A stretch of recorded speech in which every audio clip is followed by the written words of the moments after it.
Assalamualaikum warahmatullahi wabarakatuh. Salam sejahtera untuk kita semua. Pada video ini kita akan membahas mengenai perspektif membaca sastra. Pembahasan ini bertujuan untuk membedakan perspektif dalam membaca karya sastra dan menjelaskannya kembali dengan tepat.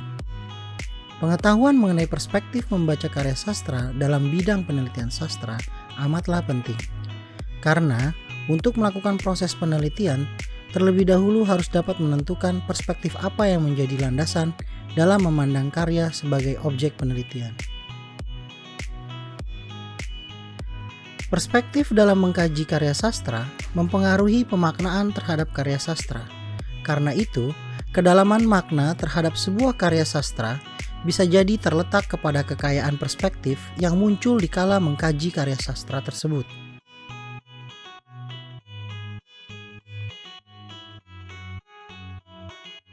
Sebelum memulai pembahasan, perlu terlebih dahulu disepakati bahwa karya sastra pada bahasan ini diposisikan sebagai produk sosial budaya, bahwa realitas sosial budaya bersama dengan imajinasi serta struktur bahasa yang khas menjadi dasar terciptanya karya sastra.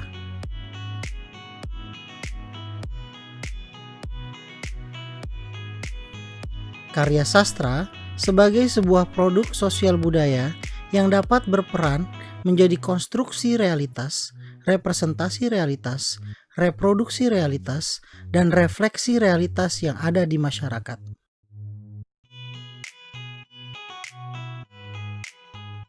Sebuah produk sastra yang mana di dalamnya digunakan struktur bahasa yang khas, seperti yang disebutkan oleh Eagleton, bahwa bahasa dalam susastra dianggap mempunyai aturan dan struktur bahasa tertentu yang berbeda dengan penggunaan bahasa untuk keperluan sehari-hari. Meski demikian, pembahasan tidak diletakkan kepada persoalan penggunaan bahasa dan kaitannya pada ciri-ciri ataupun jenis karya sastra, melainkan bagaimana karya sastra sebagai produk bahasa dan sosial budaya dibaca, yaitu dari perspektif manakah kita memaknai karya tersebut.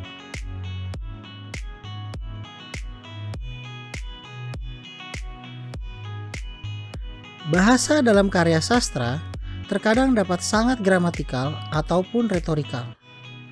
Sangat gramatikal maksudnya adalah disiplin dalam tata bahasanya. Karya tersebut memiliki tata bahasa yang baik. Sedangkan retorikal adalah kecenderungan normatif untuk memperhatikan aspek pilihan kata dalam penyampaian, pernyataan, atau ekspresi pesan. Aspek pilihan kata ini menjadi penting karena ketepatan dan kesesuaian pilihan kata yang digunakan akan mempengaruhi interpretasi dan suasana, menyinggung atau tidaknya dengan perasaan pembaca.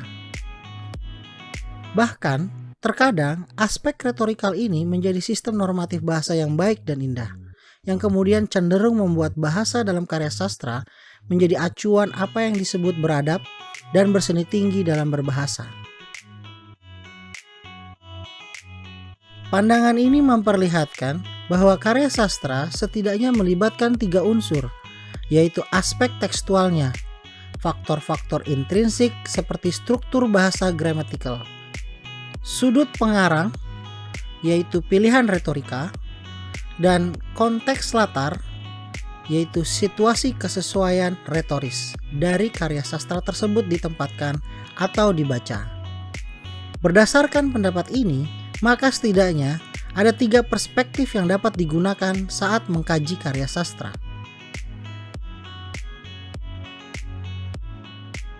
Sebagai awal, mari kita ulas perspektif pertama, yaitu dari aspek tekstual, yaitu faktor-faktor struktural dari karya tersebut sebagai teks. Landasan perspektif ini adalah karya sastra sebagai sebuah teks memiliki bentuk, aturan struktur bahasanya sendiri, atau yang disebut poetic language. Perspektif pertama ini mendorong pembaca karya sastra untuk mempersepsikan sebuah karya dari aspek tekstual bahasa karya sastra tersebut. Bahasa sebagai suatu sistem relasi antara makna dengan kata yang digunakan untuk mewakilinya. Bahasa sebagai suatu sistem relasi antara makna dengan kata yang digunakan untuk mewakilinya. Simpulannya, perspektif ini menempatkan bahasa sebagai struktur tanda makna dari karya sastra itu sendiri. Bahasa dalam teks sebagai pusat penelahan dari tujuan dan apa yang tersirat dalam karya sastra tersebut. Pemahaman perspektif ini tentu kemudian mendapat kritik, terlebih dari pendapat yang melihat karya sastra sebagai hasil proses penulisan yang melibatkan aspek ekspresi dari pengarangnya.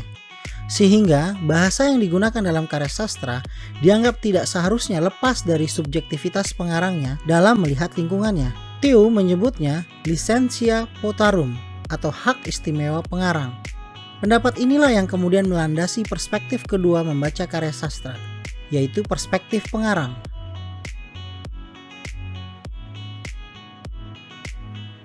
Perspektif kedua dalam membaca dan memahami susastra adalah perlunya mempertimbangkan aspek subjektif pengarang, bahwa karya tersebut adalah hasil ekspresi yang terikat kepada pemaknaan pengarang terhadap situasi lingkungannya.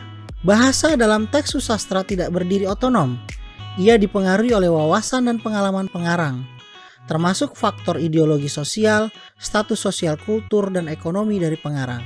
Sehingga dalam membaca susastra harus mempertimbangkan situasional dari pengarang. Perspektif kedua ini mungkin bisa lebih dipahami melalui pendapat Freud yang menyebutkan manusia adalah makhluk neurotik yang tidak dapat dilepaskan dari nalurinya. Setiap ada ide, ada ego. Proses kreativitas menulis karya sastra sebagai proyeksi ego pengarang yang baik secara sadar maupun tidak menjadi produk penerjemahan atas apa yang dialami dan dirasakan oleh pengarangnya. Seperti yang disebutkan oleh Taine bahwa asal-usul karya sastra berdasarkan keadaan kejiwaan si pengarang. Cara pandang ini menempatkan karya sastra sebagai rangkaian imajinasi pengarang, bukan refleksi realitas, tetapi ekspresi mimetik yang dibatasi oleh pengalaman dan wawasan pengarangnya.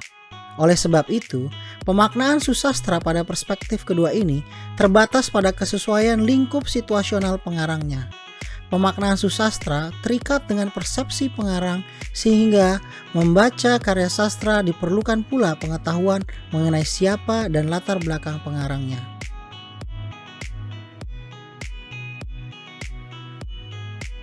Perspektif kedua sebelumnya kemudian dikritisi oleh pendapat lainnya yang menganggap karya tidak seharusnya terikat dengan latar belakang situasional pengarang dan subjektivitasnya saja. Kritik inilah yang kemudian menghantarkan kita kepada perspektif ketiga dalam mengkaji karya sastra, yaitu kontekstual pembaca. Perspektif ketiga ini dimulai dengan pemahaman bahwa sebuah karya sastra dibuat untuk dibaca, dinikmati oleh pembacanya. Oleh karena itu, aspek pragmatik konteks dari pembaca seharusnya menjadi pertimbangan utama dalam pemaknaan karya tersebut. Pada perspektif ketiga ini, simpulannya adalah pemaknaan karya sastra sebagai proses dialog dalam sebuah konvensi kesastraan yang melibatkan pesan bahasa dari pengarang dengan konteks situasional pembaca yang hasil akhir interpretasinya diserahkan kepada pembaca. Pengarang sastra, bahasa, dan pembaca terikat oleh konteks, baik konteks dari sisi pengarang saat mengarang karya tersebut maupun konteks saat pembaca membaca karya tersebut. Adapun kritik yang muncul bagi perspektif ketiga ini adalah kekhawatiran pembaca akan dihadapkan kepada implikasi kontekstualnya sendiri. Pembaca susastra akan terpicu untuk berupaya menemukan realitas yang sesuai dengan dirinya dan persepsinya untuk memaknai susastra. Sehingga akhirnya pemaknaan karya sastra secara alamiah menyesuaikan diri dengan cita rasa masyarakat pembacanya. Kritik ini berangkat dari pemikiran postmodernisme bahwa makna tidaklah terdapat dalam teks, melainkan muncul dari masing-masing pribadi yang membaca teks. Sehingga begitu karya sastra dipublikasikan, pengarang kehilangan hak interpretasinya atas karya tersebut. Pemaknaan teks sastra diserahkan kepada penafsiran masing-masing pribadi pembaca. Kritik tersebut membuat perspektif ketiga ini menjadi dilematis sekaligus menarik dalam hal pengkajian karya sastra. Karena penelitian sastra dalam perspektif ini diberikan ruang yang lebih luas untuk mengkaji karya sastra. Pengkajian tidak terbatas kepada karyanya saja, tetapi juga kepada kaitan efek atau respon dari pembaca karya tersebut.